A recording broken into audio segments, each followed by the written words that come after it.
Just like ordinary variables, arrays can be initialized as well. Think about what that means. What does it mean to initialize an array? You've got an array of, say, 10 integers. Remember, an initialization is setting the variable to have a value at the same place that you're declaring it. So, when we declare a variable, is it possible to initialize it at the same time? Yes, it is. If so, how? What would that possibly look like? So, when you do initialize an array, and I'll show you an example of that in a moment, you actually don't need to specify the size of the array. So where you might specify that you have an array of 10 integers, you don't need to say that there's 10, because the actual initialization part, where you actually set it to, you set those 10 values, that will be enough information for the compiler to tell that the array is of size 10. I promise you'll see what that looks like in just a moment. Okay, here's an example. I've declared an array of integers. Notice I have not put anything inside the brackets, the square brackets. There are actually 4 integers in this array. They are 3, 6, 9, and 12. Notice how they're initialized. You use a curly bracket. Curly brackets around all the 4 values, separated by commas, and then you put a semicolon on the end. And that is how you initialize an array. As I mentioned earlier, the 4, in other words, the 4 as in 4 elements, is not required here. The compiler can tell that there are 4 elements, and so will automatically size the array for you. Isn't that handy? However, it is possible for you to declare an array of size, say, 10, and initialize it exactly like this, with the 3, the 6, and the 9, and the 12. In other words, you might have an array where there are 10 elements, but only initialize 4 of them. So what happens to the other 6? And which 6 are you initializing? Well, you're initializing the first, sorry, which 4 are you initializing? You're initializing the first 4. The first 4 get initialized. The other 6 get set to 0. Now, it doesn't say anywhere that you're setting anything to 0, but you are. The other 6 elements, if that happened to be a 10, if I put a 10 inside those square brackets, sorry, I can't do it on a PowerPoint slide. If I put a 10 inside those square brackets, oh darn, let's just go and have a look at it in the source code. Why not? Okay, I'll continue that explanation now that I can actually play with the code. Okay, there it is again. It's an array. Now the compiler will decide that that is going to be an array of 4 integers, because I had specified 4 numbers in the initialization. Okay, it is possible to do this, to say there are 10 integers or any number of other integers, and only initialize 4 of them. In that situation, the first 4 get initialized, while the remaining 6 all get set to 0. So they are initialized. The entire array is initialized, but it only 4 of them are explicitly initialized, the other 6 are implicitly initialized. Of course, if you think about it, it would be possible to initialize an entire array of 10 or even 1,000, let's say 1,000 elements could all be initialized to 0 just by doing that. That explicitly sets the very first element to 0, and implicitly all the other 999 elements get set to 0 as well. So that is the fastest way to initialize an array.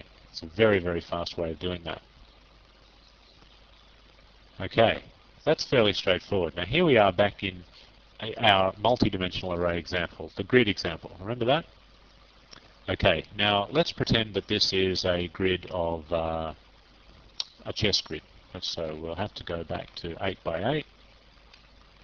And this will be 8 by 8. In fact, this is the initialization, so we won't need that at all. And back to 8 by 8 here. Okay. Now, if I want to initialize this grid, this is initialization of a 2-dimensional grid, I can do that. This is how it looks. Obviously, I need to put something inside the brackets. What is it? Okay.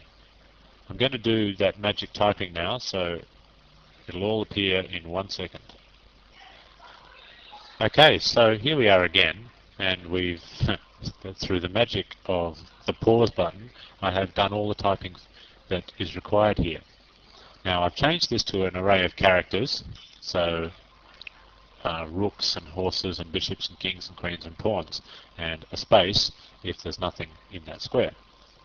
So this is what I've done. Here's my open curly bracket. I put it down here, and I put the closed curly bracket and the semicolon there. Now that's a little bit different to what I showed you before, but I promise you the only difference is the white space. Now it's an array of arrays. So remember from our previous example that every initialization element was separated by commas. So this is separated from the next line, this, by a comma, that comma right there. So we have 8 things, 1, 2, 3, 4, 5, 6, 7, 8. Notice there's no comma after the last one. There doesn't need to be. So we have 8 elements, and each of the 8 elements is an array of its own. So it's an array of arrays. Well, we already know that, and that's how the first element is declared. Okay, so I think if you look at that, you'll see that it is actually an array of arrays initialized simply by extending what we looked at in the last example. Now, I don't know about you, but as far as I'm concerned, this is a whole lot neater and more obvious, and certainly less typing, than doing 64 separate assignment statements, which is what we'd have to do if we wanted to assign each one of those elements individually. I've also taken the liberty of changing the printf down here to a %C. It used to be a %3D. So let's see if that compiles and runs. Compile, okay, and run, and there it is. Okay, fairly straightforward. Okay, so that's a multi-dimensional array initialization. Finally, for the end of this module, I'll show you how to initialize an array of strings. This is our old multi2.c, the array of strings, but I've saved this now as multi4.c. Before I show you how to do this, I'm going to ask a question. What is it possible to do with strings natively in C language without reference to any standard C library functions? What can you do with strings? What does C provide you with the tools to do? Now, you may not know the answer to that because you haven't seen the whole C language yet. But have I shown you anything that you can do with strings by themselves that don't require standard C library functions? Remember there's strcpy and strlen and strcat and all those, and there's printf and scanf for reading and writing them. Well, what about just manipulating strings in the code without using any of those functions? The answer is nothing. You can't do anything with strings. Well, I haven't shown you anything. There is one thing that you can do with strings natively. One thing. It's not very much. It's not very powerful. You can initialize a string. And that's all you can do with a string natively in the C language. Let me show you what I'm talking about.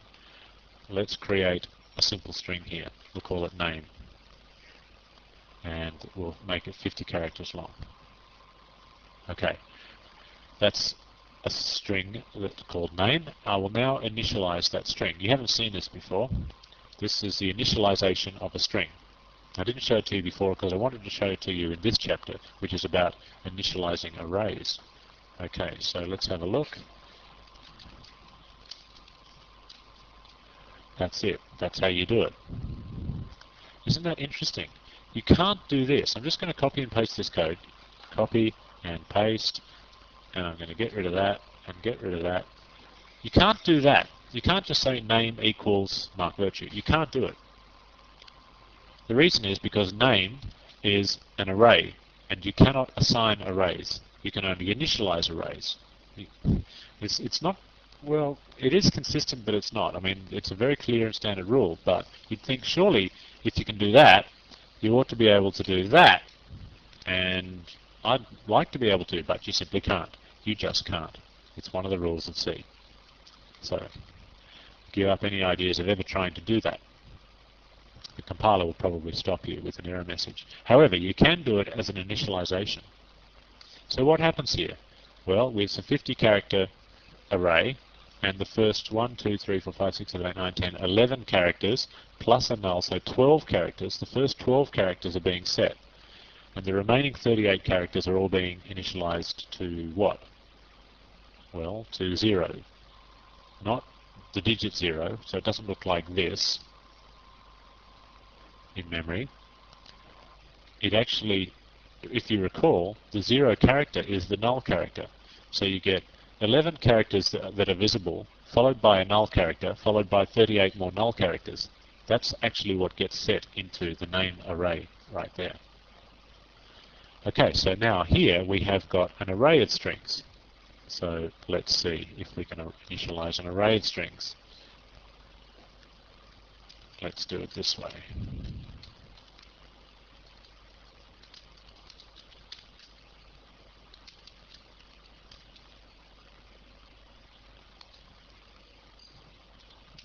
Sorry, my typing is not very slow, not very fast.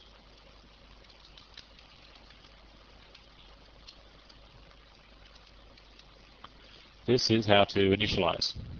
There are 5 strings, 1, 2, 3, 4, 5, and there are 5 mentioned here, and each one of them is less than 20 characters. That's good, because it wouldn't fit if one of them was more than 20 characters. You'd probably get a compiler error saying, like for example, if I made this one really long, like that, more than 20 characters, I'd get a compiler error. So I won't do that.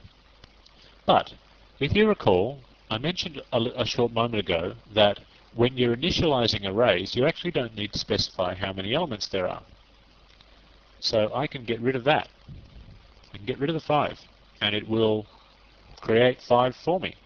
It will create 5 strings of 20 for me. It'll do that because here they are. There's 5 of them. And you think, and you might say to yourself, well, hang on, not each one of them's 20. Like this one's only 4, well 5 if you count the null, then 3 and 4 and 3 and I don't know, 11 or something. And that's true, but here you've specified that each one of the strings is actually of length 20. So this will be 4 characters plus a null plus 15 more nulls. Okay, I hope you can understand that. So then you might say to yourself, well, then can I do this? Can I say I want to specify no size here and have it pick up the size individually? Well, you can, but it won't know how long to make each one. So then you say to yourself, all right, well, what if I make them all of length 3, like this? Surely I can do that. It might be apparent that to you and me that these are 5 strings, each of length 3, well, each of length 4 if you count the null. But the compiler doesn't see it that way. Or perhaps the compiler could see it that way, but compilers don't see it that way. With multi-dimensional arrays, you cannot specify no sizes. You have to specify one of the sizes. In fact, if there was 3 of these, if it was a 3-dimensional array, and that's possible, you must specify 2 of the sizes. You must specify, say, 23 and 12, and you don't have to specify how many 2-dimensional grids we have. But if we've only got 2, then you must specify the size of the inner one. You must. You absolutely must. It is a compiler rule. If you don't believe me, well, I'll show you. I'll compile this one for you. Okay, no errors, 0 errors. Now, I will get rid of that 20, and I will compile again. Total errors 4. Elements of array strings have incomplete type. Array size missing in strings. Okay, so clearly we can't do it. We get error messages. So that's about it for initialization. There's really not that much to it. Once you know those rules, you can initialize any sized array that you like, whether it be multidimensional or single-dimensional. Thinking about multidimensional arrays, how multidimensional can you get? Remember I said, okay, we could do this, and then we could do that, and then we could even do that, I suppose. That's a 4-dimensional array, or a 3-dimensional array of strings, if you like. And yes, you can do it. The compiler will essentially let you do it indefinitely. You obviously have to have enough memory to hold these things, and they get awfully big awfully quickly. And it also has to be somewhat sensible to do that. It has to make sense in your head. Now, I've been coding a long time, and I've never come across a commercial need to have anything bigger than a three-dimensional array, and even those are very rare. To be honest, I don't even use two-dimensional arrays particularly often, but sometimes. Three-dimensional arrays, I don't know, maybe 5 times in my programming life. In my commercial programming life, I should say. Academically, you can extend them forever just for the academic exercise of it all. Four-dimensional arrays, never. I've never had to code one. It wouldn't be too hard to code one, it's just extending what we already know. But I wouldn't want to, it's just a little bit too nonsensical. Okay, with that in mind, let's close our chapter on arrays, and I will pose you some exercises.